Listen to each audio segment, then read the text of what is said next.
Hello again. Welcome back. I've had quite a few nice messages lately on LinkedIn because it came up, I think, sent out a message to say I was 10 years in my role. Not quite true. It's 10 years since there was a change of ownership. In fact, later this year, I'll be 26 years on HCB. Would you credit it? It's been fun. And I've learned an awful lot. And there's a few things I've learned about using the regulations that govern the transport of dangerous goods. And I thought it might be a good time to share some of those lessons with you. Here's one. This is an important one. Don't try and memorize the regulations. For a start, you're probably going to get it wrong. And for a second, they change every 2 years, or every year if you're shipping by air.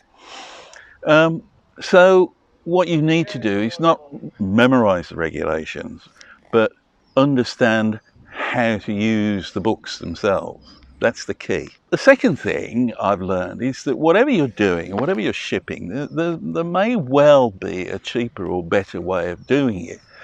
Don't forget, there are plenty of exceptions and exemptions that you might be able to find. There are special permits and approvals in the States, or competent authority approvals and multilateral special agreements in Europe. And you can often find an easier way of doing things by changing the way that you're packaging. Put it in smaller packagings maybe, or sometimes larger packagings can work. The third thing, and I think this is really critical, is that you need to get to know the regulators. Develop a relationship, because they can help you out. And if you've got a problem and you can ring up the head of whichever department it is you're dealing with, and they remember you because you've met somewhere, then you can get straight to the hub of knowledge. And it's noticeable that event organisers like Costa and DGAC in the States, or Label Master indeed at a Dangerous Goods Symposium, and the Vehicle Certification Agency seminar in the UK, which you've missed this year unfortunately, and other similar events around Europe, do make an effort to get senior regulators there and to put them in touch with industry.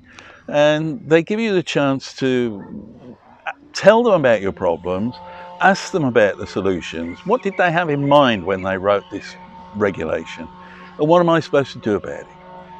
So that's the third thing. And the fourth thing, and again, this is really important too, if there's something in the regulations that you don't like or you don't understand, do something about it. It's easier than you might think.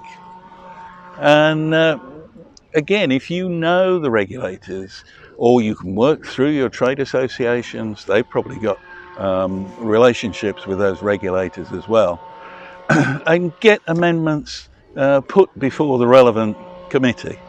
And it works. It may not happen overnight. It may take 2 or 3 or 4 years, but you can influence the process too. That's all I've got to say on this for the moment. But I look forward to seeing you next week. Thanks for stopping by.